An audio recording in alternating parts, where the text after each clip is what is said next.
আলাইকুম। এতদিন তো অনেক চোখের সমস্যা নিয়ে আলোচনা করেছি।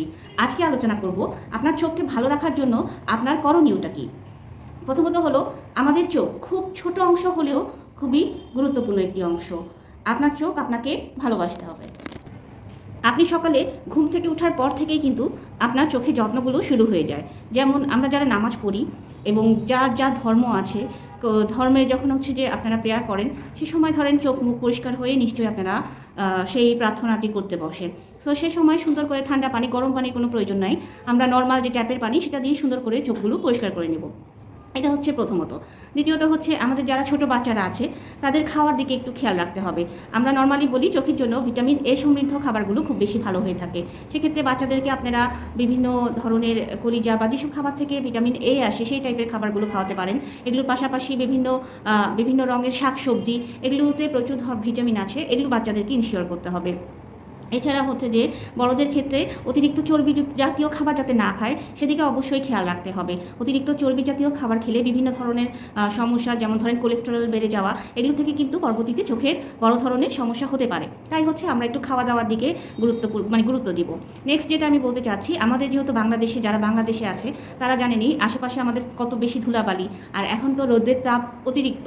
তো সেক্ষেত্রে আমরা যখন বাইরে যাই আমরা হচ্ছে ভালো মানের একটা সানগ্লাস ব্যবহার করতে পারি, যেগুলোতে অবশ্যই ইউভি প্রোটেকশন দেওয়া আছে। ইউভি প্রোটেকশন যুক্ত সানগ্লাস যদি আমরা ব্যবহার করি সেক্ষেত্রে কী কী লাভ হতে পারে, যেমন ধরেন অনেকে যেমন চোখে মাংস বাড়ে, সেটা কিন্তু একটা ডাইরেক্ট যে আমাদের সানলাইটটা পড়ে এটা কিন্তু একটা কারণ যে চোখের মাংস বৃদ্ধি পাচ্ছে। তো এটা থেকে অনেকটুকুই আমরা হেল্প পেতে পারি। এছাড়াও যাদের হচ্ছে চোখে অ্যালার্জি আছে, অতিরিক্ত চুলকানির সমস্যা আছে, তারাও কিন্তু আপনার সানগ্লাস পরার কারণে ধুলাবালিটুকু অনেকটুকুই কিন্তু ডাইরেক্ট হচ্ছে আপনার চোখে ঢুকছে না। তো এগুলো থেকে কিন্তু অনেকটুকু আপনারা আরাম পেতে পারেন। এছাড়া যাদের চোখে শুষ্কতা আছে তাদের ক্ষেত্রেও কিন্তু যেহেতু ডাইরেক্ট সানলাইটটা আসবে না, আপনারা কিন্তু অনেকটুকু হেল্প পেতে পারেন। সো অবশ্যই বাইরে গেলে চেষ্টা করবেন যাতে একটা উন্নত মানের সানগ্লাস পরা।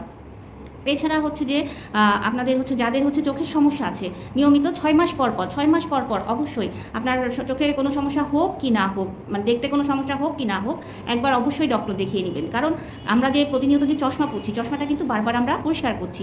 সেই পরিষ্কার করতে গিয়ে আমাদের যে চশমার কাঁচটা আছে, কাঁচটা কিন্তু ক্ষয় হচ্ছে।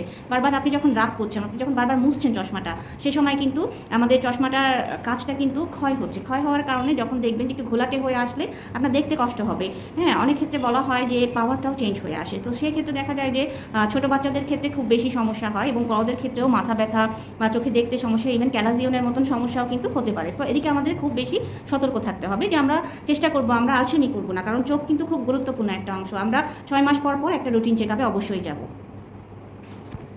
নেক্সট যেটা হচ্ছে, যারা আমরা কম্পিউটারে কাজ করি, যারা হচ্ছে বাচ্চারা যে ডিভাইস দেখছে, চেষ্টা করতে হবে যে একটা নির্দিষ্ট দূরত্ব বরাবর যাতে আমরা বই রেখে বা টিভিটা যাতে একটা নির্দিষ্ট দূরত্ব বরাবর রেখে আমরা হচ্ছে টিভি দেখি বা ডিভাইসগুলো ব্যবহার করি, বা যখন পড়তে বসি যা পড়ছি সেক্ষেত্রেও যাতে আমরা একটা নির্দিষ্ট দূরত্ব রেখে আমরা হচ্ছে যে পড়াশোনাগুলো করি।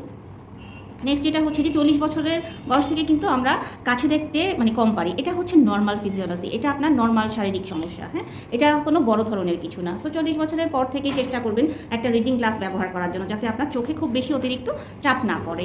তো এই নিয়মগুলো মোটামুটি হচ্ছে আমাদের আসলে মেনে চলা উচিত। এগুলো মেনে রাখলে আশা করি আমাদের চোখের অনেকটুকু প্রবলেম আমরা অবশ্যই সলভ করতে পারবো বা আরাম পেতে পারবো চোখের সমস্যায়। ধন্যবাদ।